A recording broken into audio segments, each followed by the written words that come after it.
Hi there, welcome back to the channel. My name is Troy Kinsey, and today we're going to talk about a topic that is, or at least can be, fairly heated, or at least riddled with a bit of anxiety in organizations, and that is metrics. How do we use metrics? What metrics should we go after? How do we set target metrics? And how do we use them effectively?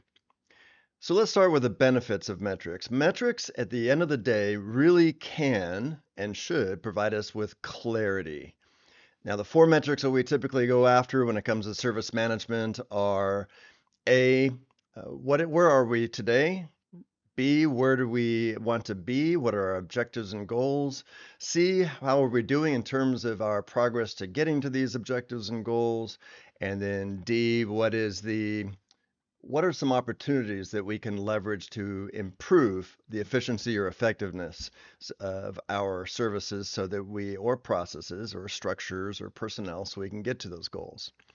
Now, oftentimes the reason for the anxiety around metrics is because metrics can be used to illustrate, and should be used actually, for that matter, to illustrate what's going wrong. And so they expose areas of opportunity.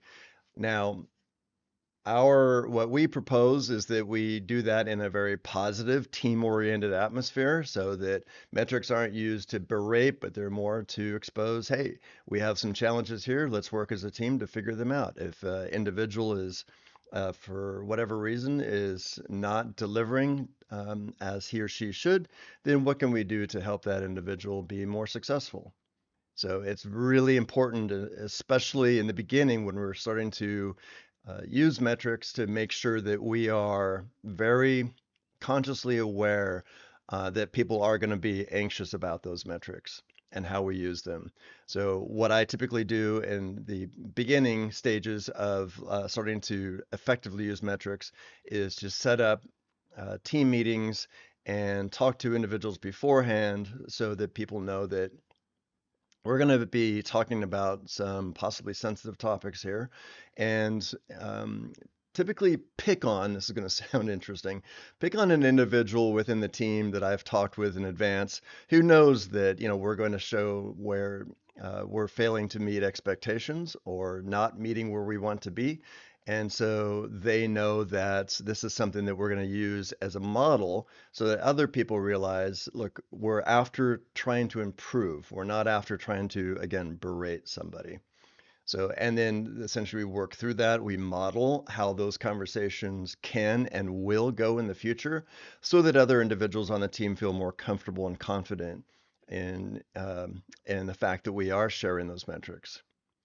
Now, a couple of key points. There are actionable and non-actionable metrics. So we talked a little bit about the four areas that we typically look for in service management.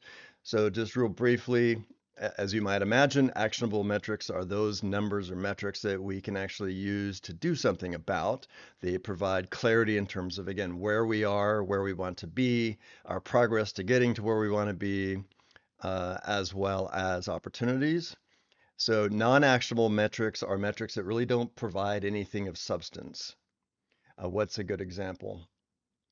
If, for example, the number of incidents, the number of issues that come in, if we're just sharing essentially the macro number of incidents that are coming in to a service desk, and really that's not changing on a day-to-day, week-to-week, month-to-month basis, that's not really all that helpful. Might be interesting, but not really that helpful.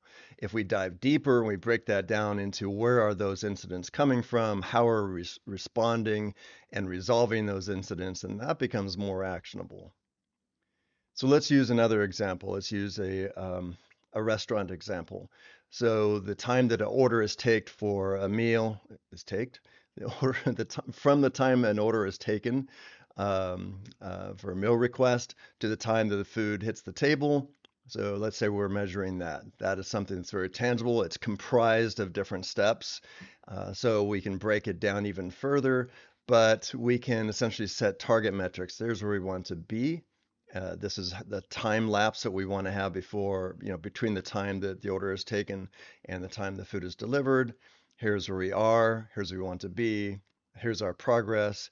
And the last is, of course, opportunities. So what are some areas, is it times of the week? Time of the day?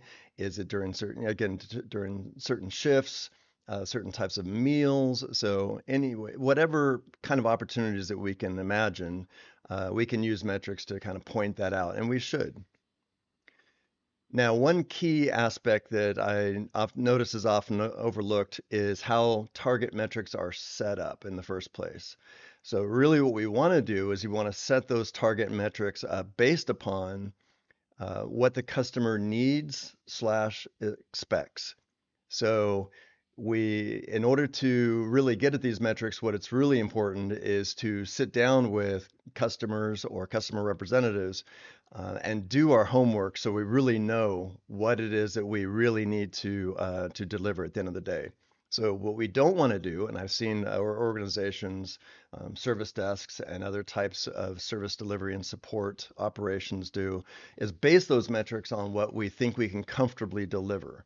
And that's really missing the point. What we really want to do is we want to set those metrics, those target metrics, on where we really want to be. Now, initially, we're not going to be able to get there. Otherwise, we'd be there already if we're setting up new target metrics because we're not meeting expectations. So that is okay, and it's important that we share with individuals that, including the team, including other key stakeholders within the organization, and including customers, our clients, that we are likely not going to meet these expectations right out of the gate, but we are going to, because these are our new target metrics based upon what we've, let's say, workshopped with customers or customer representatives. We want to get here, so we're going to start sharing these metrics and sharing our progress towards achieving them. Typically, customers and the team, once they realize that, again, these metrics aren't being used to berate browbeat, they essentially they come on board. It doesn't take typically a long period of time before the team realizes it. All right, so this is a good thing. We're providing more clarity and transparency in terms of what we're doing and how we're doing it. And then you typically see a lot of progress, especially initially towards reaching our objectives. Um, the Again, as I mentioned, it's really important to set those up based upon customer expectations and really need. Sometimes there's a lot of anxiety around that. Teams feel that if we start asking customers, clients, what they really need, and we start stepping through that, they're going to come up with unreasonable expectations. In all my experience, that's typically not true.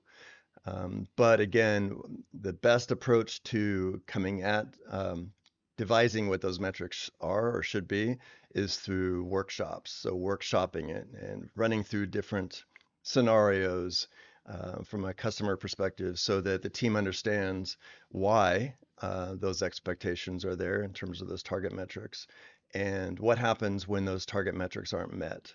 So for example, our diners in a restaurant, why do they expect food to be delivered in X number of minutes or hours? Is that based upon their expectations with other similar restaurants?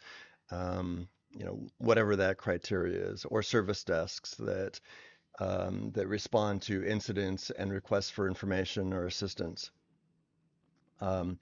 Setting those target metrics based upon what happens if customers or end users don't get the response or resolution that they need within a certain target period of time can be really helpful. I guess the last point that I'd like to make is that there's also a reluctance to share metrics, especially initially, because the data is not good. And one of the things that I've noticed over the years is something magical happens when we make data transparent. As soon as we make the data transparent, it tends to improve because we're focusing attention on it. We're shining a light on what's working and what's not.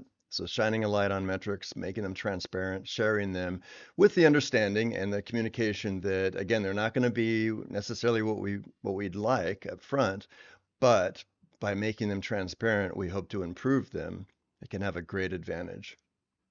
So hopefully you found this video interesting, educational. We'd love to hear your own thoughts, experiences. If you'd be willing to share those, please put those in the comments below, and we will see you in the next video. Thanks. Bye-bye.